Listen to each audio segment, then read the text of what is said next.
अमेरिकी राष्ट्रपति Donald Trump और जेलेंस्की के बीच तीखी बहस के बाद यूक्रेन और रूस के बीच युद्ध तेज हो गई है। यूक्रेन में युद्ध भयावह है तो गाजा में विनाश का दौर फिर से शुरू हो चुका है।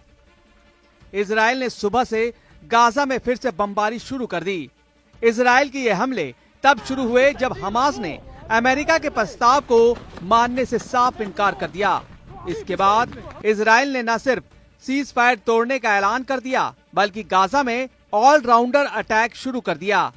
तो सवाल यही है कि क्या गाजा में अब युद्ध की जो आग भड़की है, क्या उसमें पूरा अरब जलने जा रहा है? यही वजह है कि ईरान भी युद्ध की तैयारी कर रहा है, परमाणु बम बनाने की कोशिश में जुटा है। दुनिया आज भी महायुद्ध के उस मुहाने पर पहुंच गई है जहां करीब 1.5 साल पहले खड़ी थी। ट्रंप और जेलेंस्की में झड़प के बाद न सिर्फ यूक्रेन जंग की आग में भड़ गई है बल्कि गाजा युद्ध ने भी विकराल रूप ले लिया है।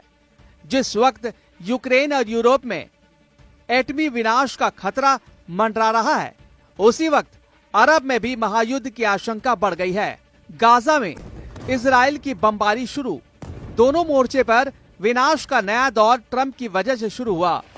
यूरोप और यूक्रेन युद्ध विराम को तैयार नहीं हुए तो अमेरिका ने यूक्रेन युद्ध से अलग होने की घोषणा कर दी। इसी के बाद रूस ने यूक्रेन में जबरदस्त तबाही मचानी शुरू कर दी है।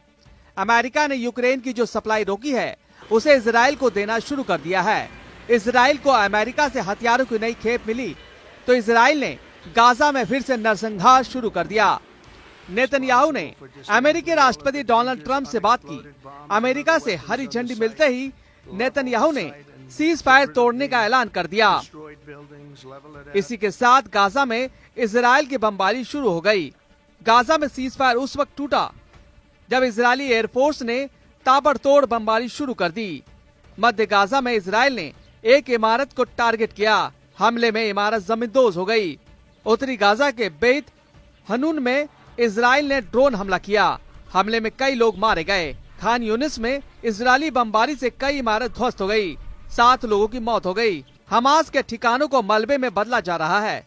गाजा के साथ साथ इजराइल वेस्ट बैंक में भी हमले हो रहे हैं। वेस्ट बैंक में मौजूद हमास के ठिकानों को मलबे में बदला जा रहा है। गाजा में तबाही का यह नया दौर तब शुरू हुआ जब इजराइल ने सीज फायर तोड़ दिया। सवाल यह है कि आखिर नेतन्याहू ने गाजा में युद्ध विराम क्यों तोड़ा? दरअसल इजराइल अमेरिकी प्रस्ताव के तहत रमजान तक सीज फायर को बढ़ाना चाहता था, लेकिन हमास इसके लिए तैयार नहीं हुआ। हमास का कहना है कि इजराइल दूसरे चरण की बातचीत नहीं कर रहा है, बातचीत के बजाय सीज फायर को बढ़ा रहा है। हमास ने इजराइल के इस प्रस्ताव को मानने से इनकार कर दिया तो इजराइल आग बबूला हो गया और इसी के बाद गाजा में विनाश का नया बवंडर आ गया। हमास के इनकार के बाद नेतन्याहू ने ट्रंप से बात की, अमेरिका की परमिशन ली और गाजा में सीज फायर तोड़ने का ऐलान कर दिया और फिर गाजा का वही हश्र हुआ जैसा पहले हो रहा था। अगर हमास नहीं माना तो नतीजे और भयावह होंगे।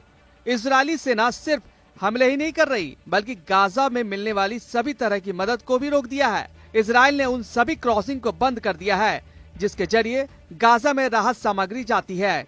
इजराइल के प्रधानमंत्री बेंजामिन नेतन्याहू ने 5 घंटे तक बैठक की।